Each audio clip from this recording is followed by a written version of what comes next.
Hello.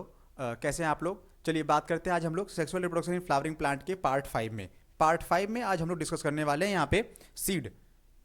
Pollination हो चुका था। पॉलिनेशन के बाद क्या बना था बच्चा, सीड बन गया था, ट्रांसफर हुआ था, फर्टिलाइजेशन स्टार्ट हुआ। पोस्ट फर्टिलाइजेशन हमने इवेंट पढ़े।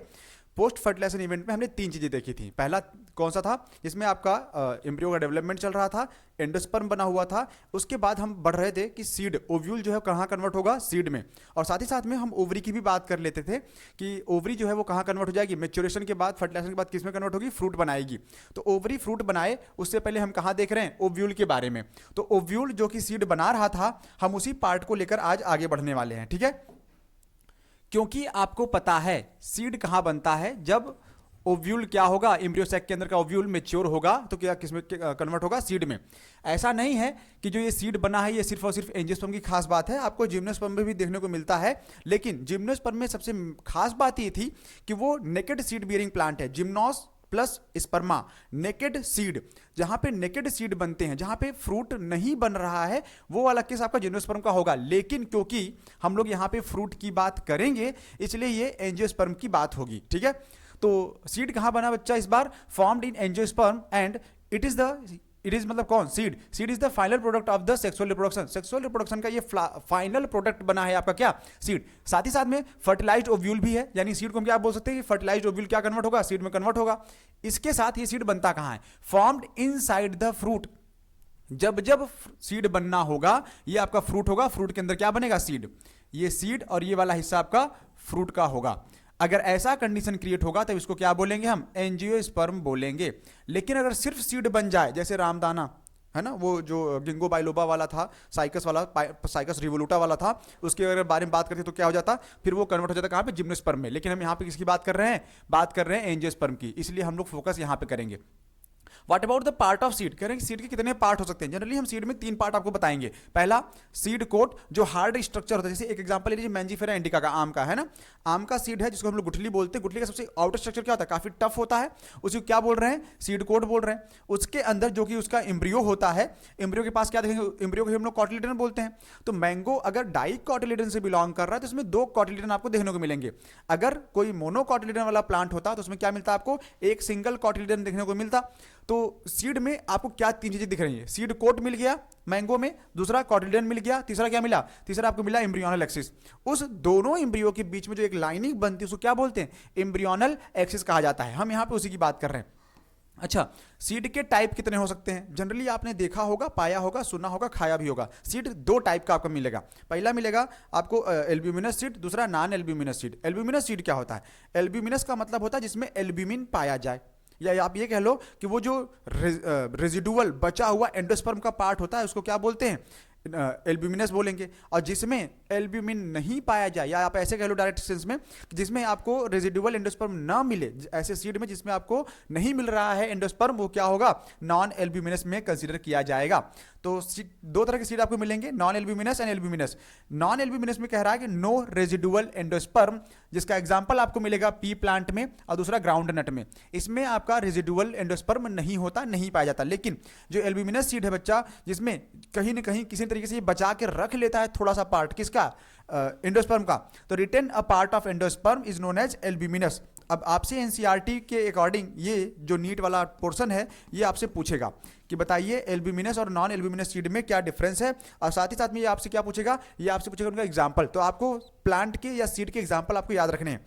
तो जो एल्ब्यूमिनस है जो कि ज़्यादा इंपॉर्टेंट है, ये आपको मिलेगा वीट में, मेज में, मक्का में, बार्ली में, कैस्टर मतलब वो गांव में इसको रेड या अरंडी के नाम से जानते हैं। दूसरा क्या है, सनफ्लावर। तो सनफ्लावर भी क्या हो गया, ये एल्ब्यूमिनस वाले सीड में आपको कंसीडर किया जाएगा। नेक्स्ट, अगर कुछ टर्मिनोलॉजी थी, जैसा कि लास्ट में नीट ने कुछ सालों में पूछा हुआ है, 2016 में अगर आप देखिए या 2018 में देखिए, तो ये टर्म्स क्या है, लगातार आए हुए हैं डिफिनेशन के बेस पे। कैसे आए हैं, पेरिस्पर्म उन्होंने पूछा है, पेरिस्पर्म क्या है, लाइनिंग दे देगा, स्टेंजा दे देगा, आपको डिफिनेशन का पकड़ के बताइए हमको कौन सा है।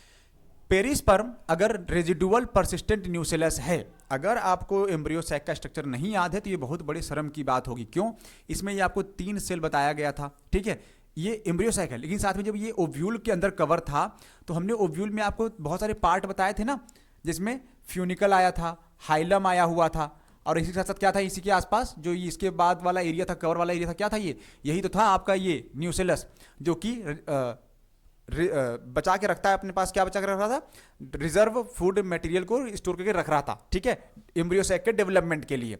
तो एग्जांपल है पेरिस्पर्म क्या होगा, जिसमें रेजिडुअल और साथ में परसिस्टेंट फॉर्म में न्यूक्लियस बचा हुआ पाया जाएगा, उसको क्या बोलेंगे, पेरिस्पर्म बोलेंगे। इसका एग्जांपल आपको मिलता है ब्लैक पेपर में, काली मिर्च में, ठीक है। एक आया है टर्म डॉर्मेंसी। डॉर्मेंसी से रिलेटेड एक केस स्टडी है, ठीक है। डॉर्मेंसी का मतलब सुसुप्तावस्था, जो सोया हुआ हो काफी लंबे समय से, उसको क्या बोलेंगे, डॉर्मेंट रहेंगे। या फिर आप ऐसे कह लो जो एक्टिव ना हो लंबे समय से, उसको क्या बोलेंगे, डॉर्मेंट बोलेंगे। और इस अवस्था को, इस फेज को डॉर्मेंसी कहा गया। अब सीड के सेंस में डॉर्मेंसी क्या है, बहुत सारे सीड्स हैं, जैसे गांव में क्या होता है, भुट्टा मक्का देखा होगा सबने, उसको जब सूख जाता है ना, पक जाता है, तो उसको छील के जो है आपस में ऐसे गठिया के एक साथ बांध के क्या करते हैं, टांग देते हैं ऊपर, सूखने के बाद भी। अब आप देखिएगा सालों साल वो रखा रहता है, कभी जर्मिनेट नहीं करता। अगर वही उसी चीज़ को अगर हम ऐसे ग्राउंड पे कहीं छोड़ दें जिसको मॉइस्चर मिल जाए, तो क्या होगा, तुरंत जर्मिनेट कर जाएगा, फिर खराब हो जाएगा।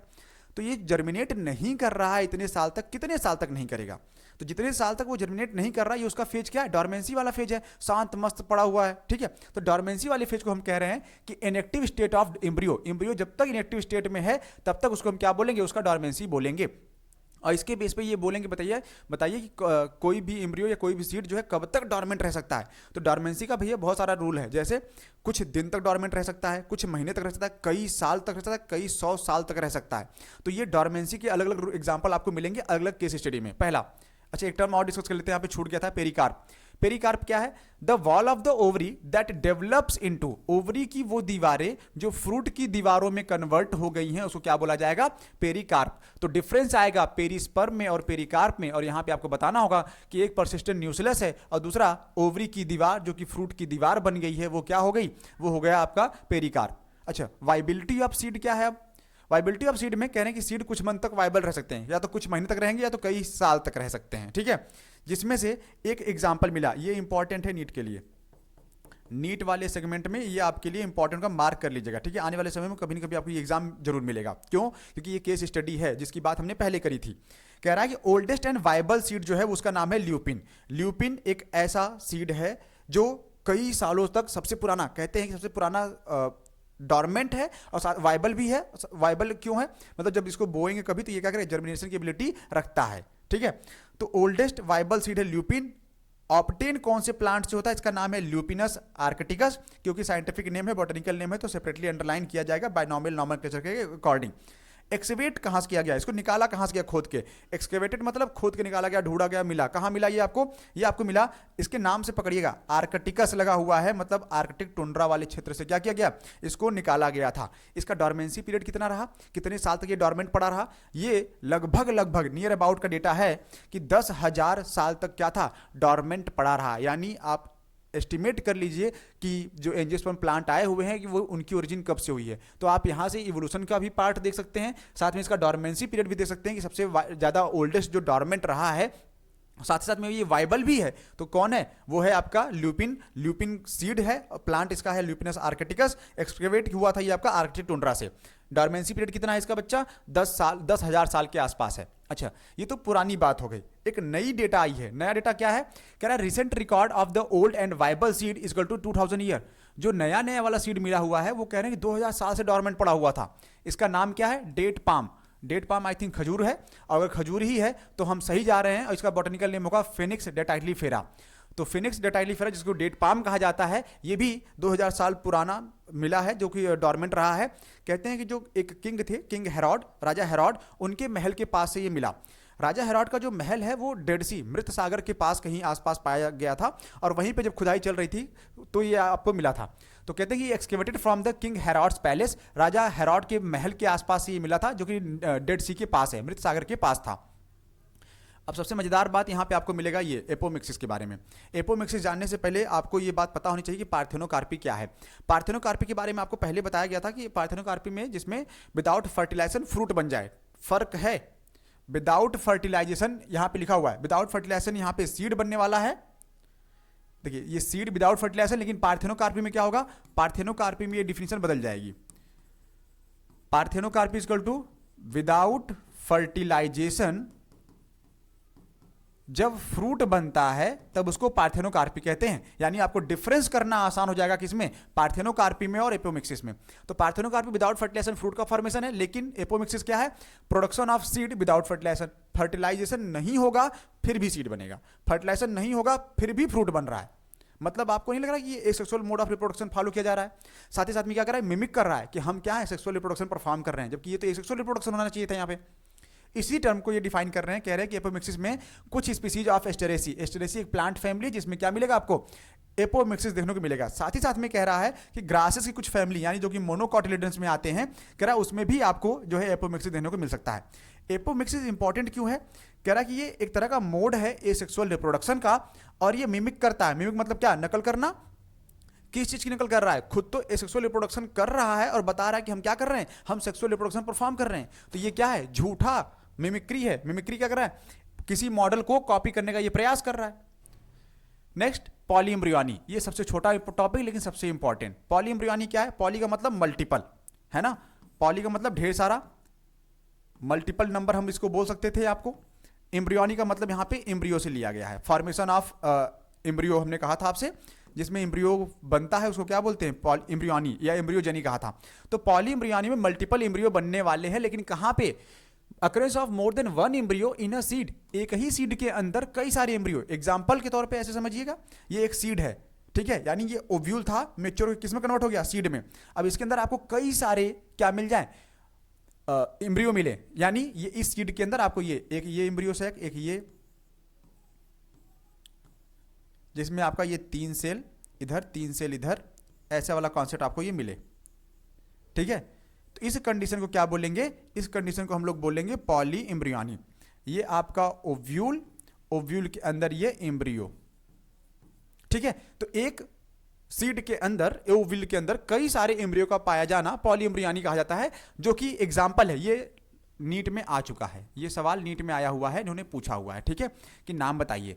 इसमें नाम क्या है, मैंगो, मैंजीफेरा इंडिका का है। साथ ही साथ में सिट्रस फ्रूट को रखते हैं हम लोग, जितने भी सिट्रस फ्रूट वाले सीड हैं उसको क्या बोलेंगे, पॉली एम्ब्रियोनी। जैसे एग्जांपल आप ले लीजिए, ऑरेंज का ले लीजिए, लेमन का ले लीजिए, या मैंगो का ले लीजिए, तो ये सब क्या करते हैं, पॉली एम्ब्रियोनी शो करते हैं, जिसमें एक ही सीड के अंदर कई सारे एम्ब्रियो का फॉर्मेशन होता है, हुआ है, होता रहेगा, ठीक है।